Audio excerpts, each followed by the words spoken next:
Australia, the land of sandy beaches, koalas and flat whites. The land down under's also long been known for its prosperous economy, with many calling it the lucky country. But that might be starting to change. Australia's economy is known as a miracle economy, but miracles don't last forever. When it comes to Australia, things look good until you peer under the hood. The economy has continued to grow well. However, in per person terms, we've been going backwards. In other words, while Australia's economy isn't in a recession, its people are. Australia is the world's second largest exporter of coal and also a top producer of iron ore, natural gas and gold. Natural resources make up nearly 60% of all the country's exports. Another big contributor for Australia's economic growth has been population. Australia has relied a lot on international migration.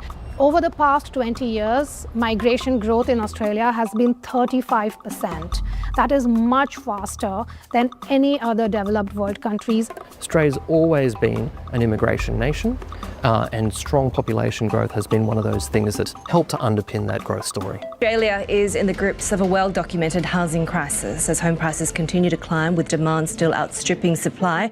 This shows the median price of a house relative to income. Homes in Sydney are the second most expensive in the world, just after Hong Kong. And it's not only housing prices that have been going up. While Australia isn't unique in seeing high inflation, the problem is that what's not been going up at the same rate as prices has been people's wages. Take a look at this chart. The blue line shows the inflation rate in Australia, and these bars show how wages have changed taking inflation into account. As you can see here, for more than 2 years, real wages were negative. And while the country's overall GDP continued to grow, its GDP per capita began to fall. In fact, per capita GDP fell for 21 consecutive months from March 2023 until December 2024. All of this means that at the end of the day, people can afford to buy and save less. These lines show the growth in household disposable income. Australia's doing relatively well. Then the pandemic hit, and look at what happens. It falls way below the OECD average. There are several factors behind this unlucky streak. While the country's widely welcomed immigrants, it hasn't expanded its housing supply fast enough to accommodate the inflow of people.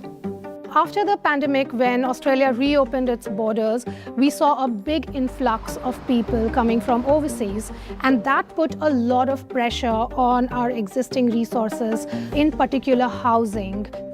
Land use and land supply has been constrained by planning regulation. Rental affordability is at its lowest since at least 2008.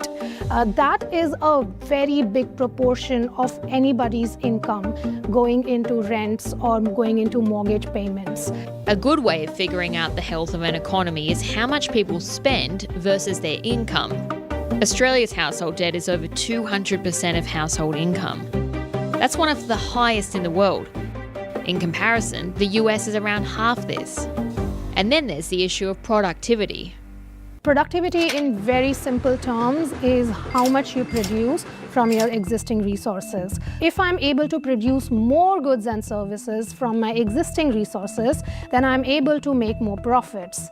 I'm probably able to pay more wages, adding more to economic activity, paying more taxes, etc. So what's the problem? Well, Australia's productivity has been flagging.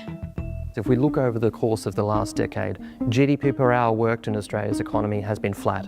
It's almost a lost decade of productivity growth. Australia's economy is very services dependent.